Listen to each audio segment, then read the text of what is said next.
Hello, this is emergency management type classes, and it is Lauren Holly Allen, emergency management made easy for you and with you yet again. And this is class 53 in our series. And the title is Heat-Related Protection for Vulnerable Populations and Indoor-Outdoor Workers. It's a mouthful, isn't it? Let's start with heat and health factors. It's hot here in Maryland. While everyone is affected, not everyone has the same experience in hot weather. Some people are at a higher risk of getting sick than others. What should you do to stay safe for people at a high risk of getting sick on hot days? People age 65 or older, the elderly, young children, and those who are ill are more likely to succumb to heat-related illnesses that are among the top tier of the risk factors according to the Mayo Clinic. Among the most life-threatening heat-related illnesses. Let's look at them from a first aid perspective. Heat stroke, sunstroke. The high body temperature is 105 plus, with hot, red, dry skin, rapid, weak pulse, and shallow breathing, and possible unconsciousness. The patient will likely not sweat unless they were sweating from recent strenuous activity. First aid. This is a classified severe medical emergency, and delay can be fatal.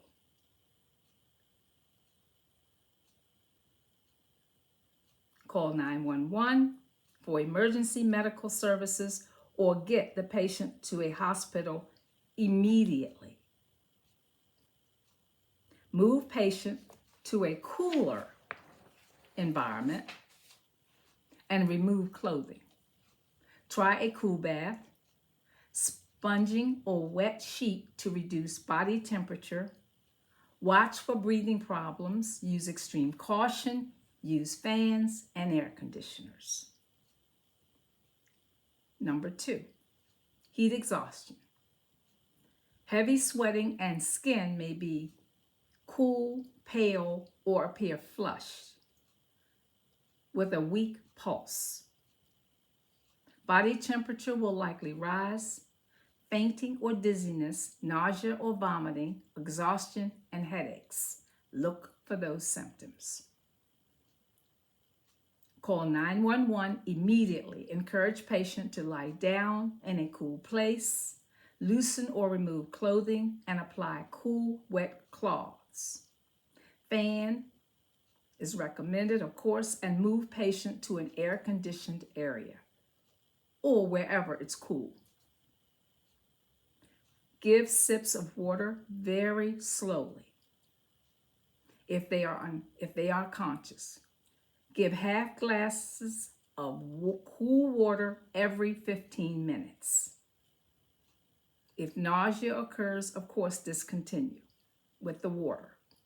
And if vomiting occurs, seek immediate medical attention. That's why I said call 911 or have someone else call 911 while you are treating the patient. Hopefully there are 2 people. But if you don't know what to do, just call 911 and have the ambulance come immediately. Heat cramps, number 3, will exhibit painful spasms in legs and abdominal muscles. Legs and abdominal muscles. with heavy sweating. Move the patient to a cool location. Lightly stretch and gently massage affected muscles to relieve spasms. Give sips of up to 1/2 glass of water every 15 minutes. Do not give liquids with caffeine or alcohol. If nauseous, discontinue liquids. So what to do during extreme heat? 1. Stay indoors if possible in air conditioning. Drink water regularly. Even if you do not feel thirsty, drink the water. 3. Limit intake of alcoholic beverages as they cause increased body dehydration. 4. Avoid too much sunshine as sunburn slows the skin's ability to cool itself. Include sunscreen, lotion SP15 or greater.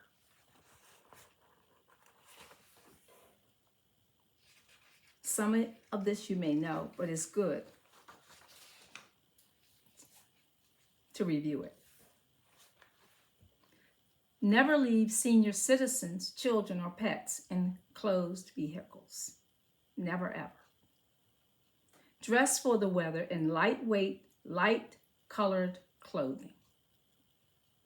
If your home isn't air conditioned or have fans, you may consider spending the warmest part of your day in public buildings such as cooling centers, community facilities, shopping malls, libraries, schools, or other public buildings. For workers and everyone. Avoid strenuous work during the warmest part of the day, if possible.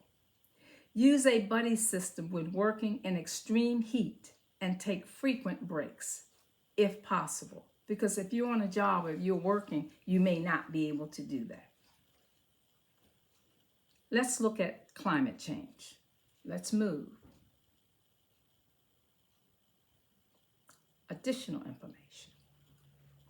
The severity, frequency, and duration of extreme exposure is forecasted to increase in the coming years.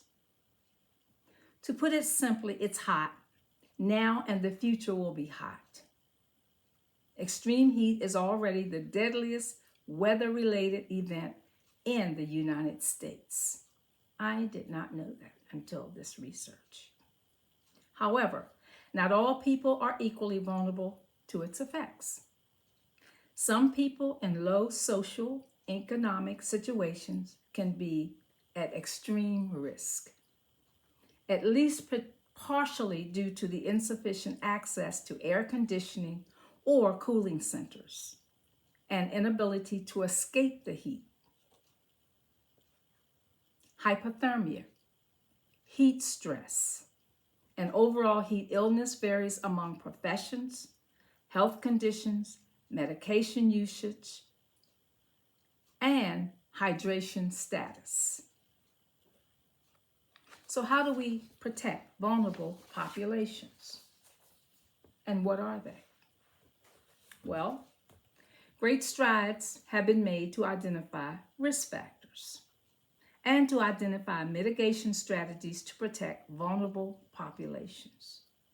For example, low-cost cooling strategies such as self-dousing with water and electric fan use have been identified to overcome some of those social economic barriers underlying vulnerability. Nevertheless, protecting heat vulnerable populations requires efforts. I repeat, efforts that extend beyond the identification of risk factors. Several important knowledge gaps exist that would safeguard the health of some of the most vulnerable groups in the face of climate change. These gaps include workers, environmental and occupation and hazards, outdoor and indoor workers, The professions include laborers in agriculture, construction workers in non-air conditioned warehouses, solid waste workers, mail carriers, window installers, and Department of Public Works employees. Current worker protections against extreme heat include rest, hydration, and shade to limit exposure to solar radiation. To mitigate the development of hypothermia in the face of heat stress, which is very dangerous. However, in the United States, there is not yet a federal heat standard providing universal protections, and only a handful of U.S. states have rules mandating rest and hydration under heat stress conditions. The effectiveness of rest, hydration, and shade interventions appear promising. That's good to know, right? For example, the primary role of heat stress interventions in agricultural workers who are at risk during a work shift, which mitigates decline in kidney function across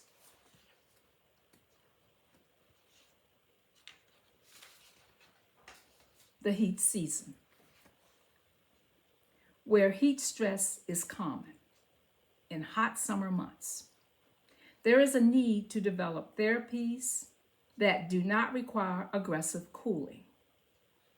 Such therapies could target some of the molecular pathways involved in hypothermia-induced cellular and organ injury and could be used alongside more feasible yet less aggressive cooling modalities.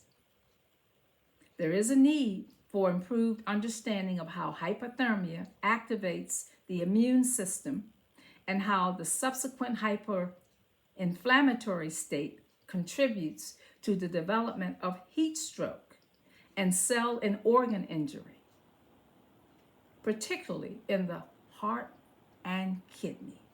Particularly in the heart and kidney.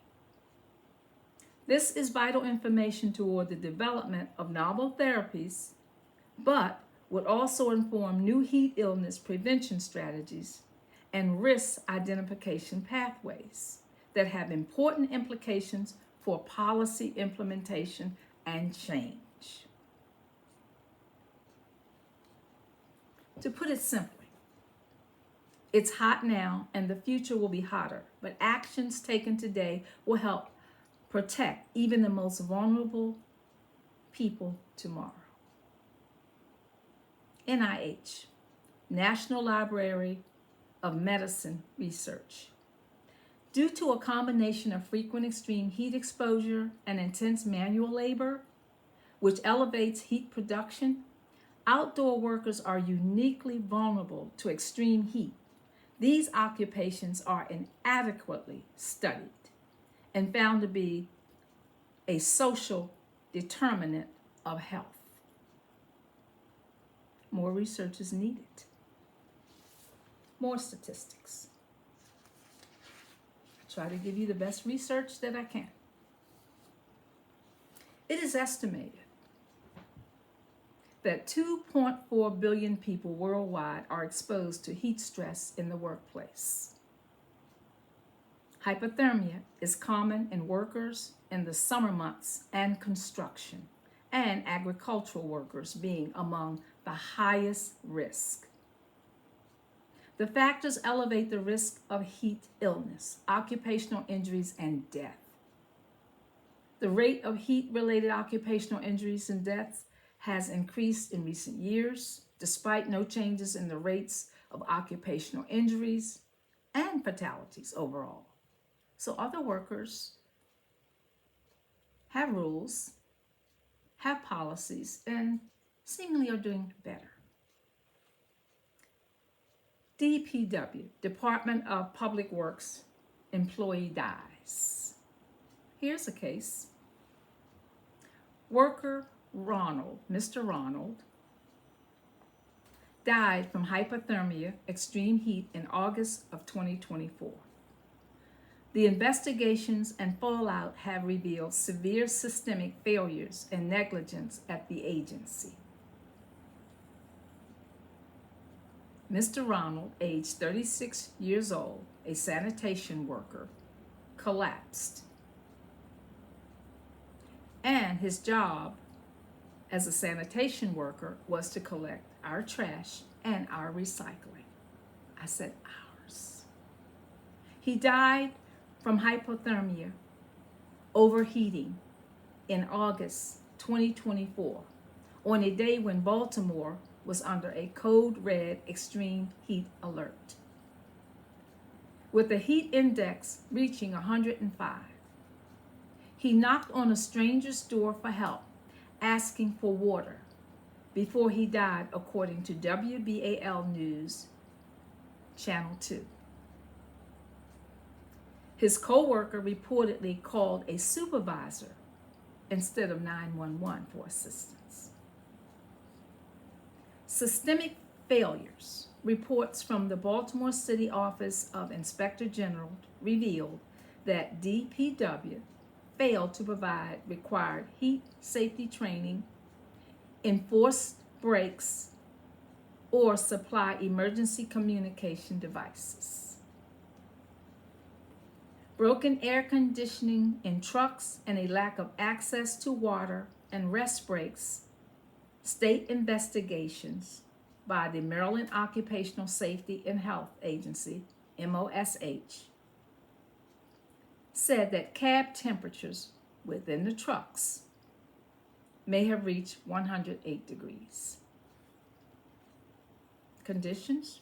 Reports highlighted several failures in providing workers with adequate ice, water, and shade.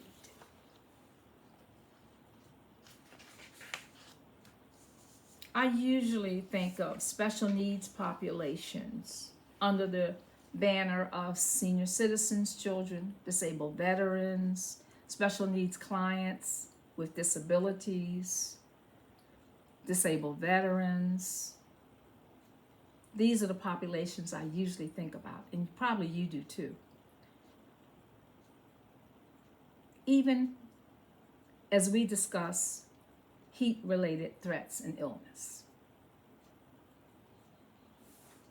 My concern is the lack of training, resources, and research for outdoor workers everywhere. I have sounded the alarm for changes that are needed without criticism or judgment, I hope, although I'm passionate about it as I researched it. I'm more aware. And I hope you are too. I remain respectfully your content creator for good, especially as it relates to heat-related illness, not just for the few, but for everyone who are impacted. And it seems that we all are. Prepare before it happens at outlook.com is the email in which you can reach me. I hope to see you again soon. I hope I've given you something to think about. And remember, you can play this video over and over again and glean what you want for your research.